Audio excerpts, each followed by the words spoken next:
ममता बनर्जी ने जो तांडव मचा रखा है पश्चिम बंगाल में तुष्टीकरण की राजनीति कर रही हैं और जनता ने भरपूर मत और आशीर्वाद देकर ममता बनर्जी को सबने चुना है।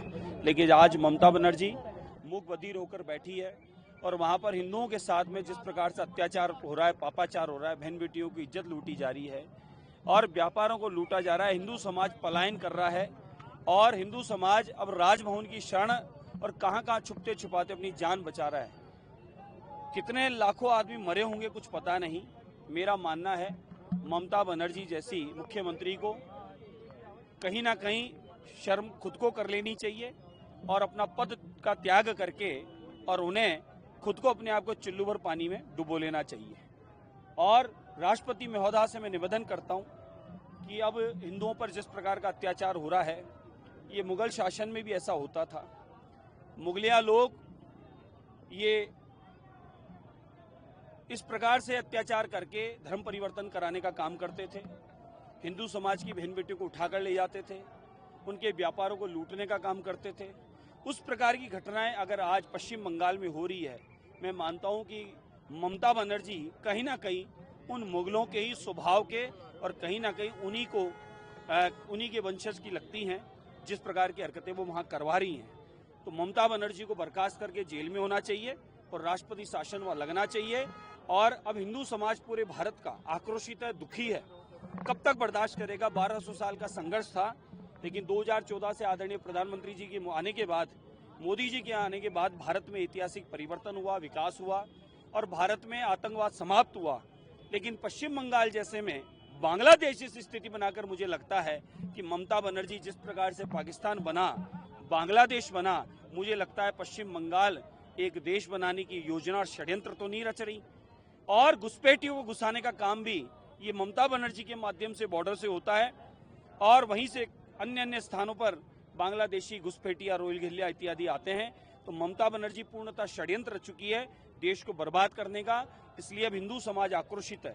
आज विश्व हिंदू परिषद, स्वयंसेवक संघ और बजरंग दल के हजारों कार्यकर्ता चारों ओर इस बात का आंदोलन करके हिंदू समाज जो जाग चुका है उनके साथ मिलकर अपनी आवाज उठा रहे हैं कि ममता बनर्जी को बर्खास्त करो, पश्चिम बंगाल में राष्ट्रपति शासन लागू करो और हिंदुओं के साथ जहां जहां अत्याचार हो रहा है उस अत्याचार पर तुरंत पाबंदी लगे।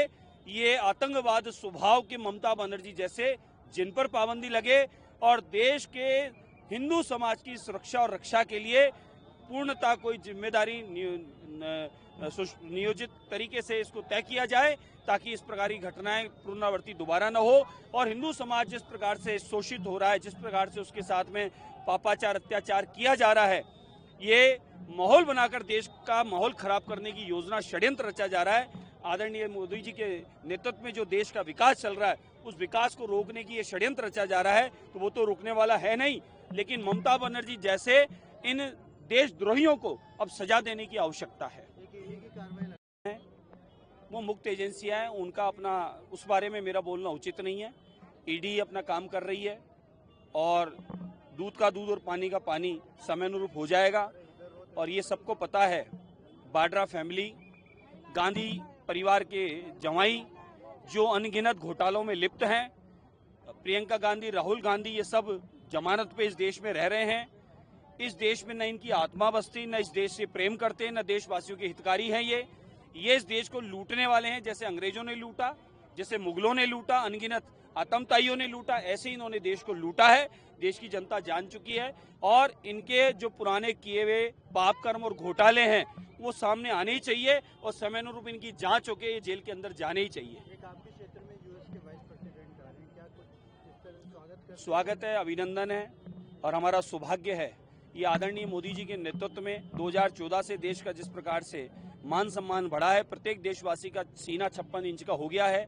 देश में अनगिनत राष्ट्राध्यक्षों का आना और देश के साथ में अच्छे मित्र व्यवहार होकर और देश का मान सम्मान बढ़ना, व्यापार बढ़ना और डिप्लोमेसी के माध्यम से, अपनी चर्चाओं के आदान प्रदान के माध्यम से देश संपूर्ण देशों में अभी प्रतिनिधित्व कर रहा है। मोदी जी के नेतृत्व में देश अभी वर्ल्ड लीडर के रूप में निखर कर आ रहा है। उस क्रम में राष्ट्राध्यक्षों का आना हमारे लिए बहुत अच्छी बात है, उनका अभिनंदन है।